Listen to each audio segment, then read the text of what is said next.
प्रणाम। जन्माष्टमी के शुभ अवसर पर विश्व शांति दर्शन की ओर से हार्दिक शुभकामनाएं। चैनल के जनक हैं Vishwadharmi professor doctor Vishwanath Karad sir. Hindu mythology के अनुसार भगवान विष्णु के कई अवतार हुए, जिसमें प्रमुख थे भगवान राम और भगवान कृष्ण के अवतार। भगवान राम के जन्म की कहानी के विपरीत भगवान कृष्ण के जन्म की कहानी बड़ी रोमांचित रखती है। लगभग 5000 साल पहले भारतवर्ष में मथुरा का राज्य था। उस पर एक दयालु राजा उग्रसेन का शासन था। उनके 2 बच्चे थे, कंस और देवकी। कंस एक अन्यायी और अत्याचारी शासक था। उसने अपने पिता उग्रसेन से सिंहासन छीनकर उन्हें काल कोठरी में डाल दिया।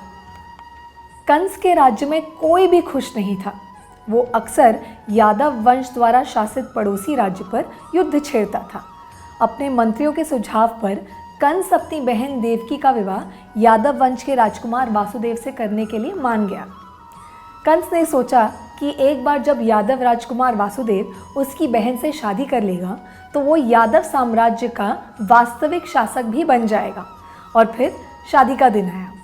मथुरा शहर में एक भव्य समारोह का आयोजन हुआ। विवाह के पश्चात कंस नवविवाहित जोड़े को रथ में बैठाकर महल ले जा रहा था। तभी रास्ते में अचानक एक आकाशवाणी हुई।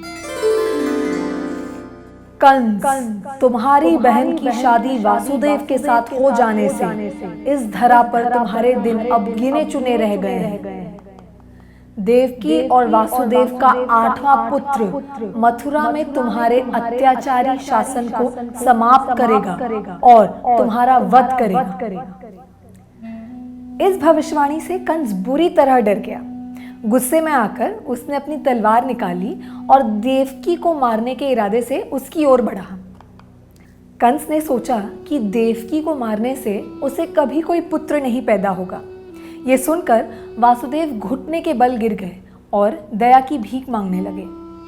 वासुदेव ने वादा किया कि वो अपने यहाँ पैदा होने वाले प्रत्येक बच्चे को कंस को सौंप देंगे ताकि कंस उन्हें मार सके और यह सुनिश्चित कर सके कि भविष्यवाणी कभी सच ना हो। ये सुनकर कंस का क्रोध कुछ कम हुआ, लेकिन ये सुनिश्चित करने के लिए कि वासुदेव अपने वचन पर कायम रहे, उसने देवकी और वासुदेव दोनों को जेल में कैद कर दिया और अपने आदमियों को उन पर कड़ी नज़र रखने का आदेश दिया। जब भी देवकी किसी बच्चे को जन्म देती, कंस काल कोठरी में जाता और बच्चों का सिर जेल की दीवारों पर पटक पटक कर उन्हें मार देता। 8 साल के अंत तक कंस ने पहले ही देवकी और वासुदेव के पैदा हुए 7 बच्चों को मार डाला था। 9वें वर्ष में देवकी को 8वीं संतान होने वाली थी। वह बच्चे के भाग्य को जानती थी और बेहद चिंतित थी। उसने अपने भाई को अपने 7 बच्चों की हत्या करते देखा था। कंस को भी बेचैनी महसूस हुई, क्योंकि उसे डर था कि भविष्यवाणी कहीं सच नहीं हो जाए। मथुरा नगर की वो रात भारी बारिश और तूफानी हवाओं से अपने रास्ते में आने वाली हर चीज़ को नष्ट करने की धमकी दे रही थी। पवित्र यमुना नदी ने भी अपना विकराल रूप धारण कर लिया था और उसमें समुद्र की तरह लहरें उमड़ रही थी।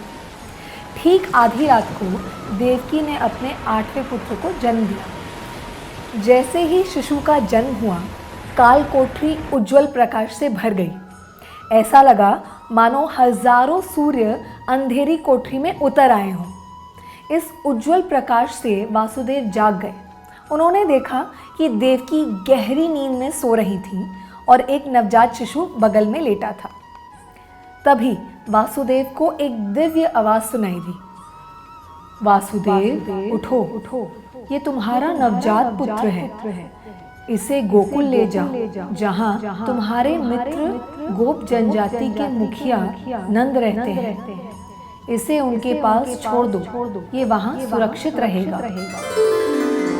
आज रात यशोदा ने भी एक पुत्री को जन्म दिया है।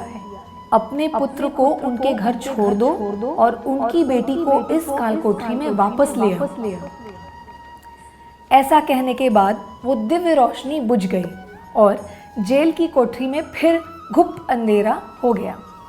जैसे ही वासुदेव ने उस नवजात शिशु को टोकरी में रखा, जेल का लोहे का दरवाज़ा अपने आप खुल गया। वासुदेव बाहर निकले और ये देखा कि सभी पहरेदार सो रहे थे और वासुदेव बच्चे की टोकरी को अपने सिर पर रखकर बाहर आ गए। यमुना के तट पर आकर उन्होंने देखा कि भारी बारिश के कारण नदी का जलस्तर बढ़ रहा था। कोई अन्य साधन न होने पर वो सिर पर टोकरी रखकर नदी को पार करने लगे। तभी वासुदेव ने देखा कि एक विशाल कई सिरों वाला सर्प उनकी ओर बढ़ रहा था। भयभीत होते हुए भी वासुदेव नहीं रुके। सर्प ने वासुदेव और बच्चे दोनों को अपने फन से ढक लिया और उन्हें बारिश से बचाया। ये सर्प और कोई नहीं बल्कि स्वयं शेषनाग थे। वासुदेव नदी पार करके गोकुल में नंदराज के घर पहुँचे। दरवाजे खुले हुए थे और वासुदेव ने कक्ष में प्रवेश किया। उन्होंने नंदराज और उनकी पत्नी यशोदा को गहरी नींद में सोया हुआ पाया। यशोदा के पास एक बच्ची लेटी हुई जाग रही थी, मानो वासुदेव की ही प्रतीक्षा कर रही हो। वासुदेव ने अपने पुत्र को यशोदा के पास सुला दिया और उस छोटी सी बच्ची को उठाकर अपनी टोकरी में रख लिया। फिर बिना मुड़े वो तेजी से वहां से निकल गए और वापस जेल में आ गए। जैसे ही वासुदेव ने बच्ची को देवकी के पास रखा, वो बच्ची जोर जोर से रोने लगी। इससे देवकी की आंखें खुल गईं और उसने उस बच्ची को गोद में उठा लिया। अब तक जेल प्रहरी भी जाग चुके थे। उन्होंने कंस को सूचित किया और वो दौड़ा दौड़ा काल कोठरी में आया। उसने देवकी के हाथ से उस शिशु को छीन लिया और उसको दीवार पर फेंक दिया। लेकिन वो बच्ची दीवार से नहीं टकराई, बल्कि वो हवा में उड़ती दिख रही थी। और फिर उसने अचानक 8 हाथों वाली देवी दुर्गा का रूप धारण किया। काल कोठरी एक बार फिर तेज रोशनी से भर गया। दुर्गा देवी ने गरजती आवाज में कहा, दुष्ट कंस, तेरा हत्यारा पहले ही जन्म ले चुका है। वो जीवित और सुरक्षित है। एक दिन वह वापस आएगा और तुझे तेरे पापों के लिए दंडित करेगा। उधर गोकुल में खुशियां मनाई जा रही थी।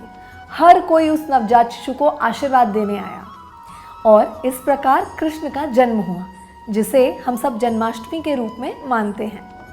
तो एक बार फिर आप सभी को जन्माष्टमी की हार्दिक शुभकामनाएं।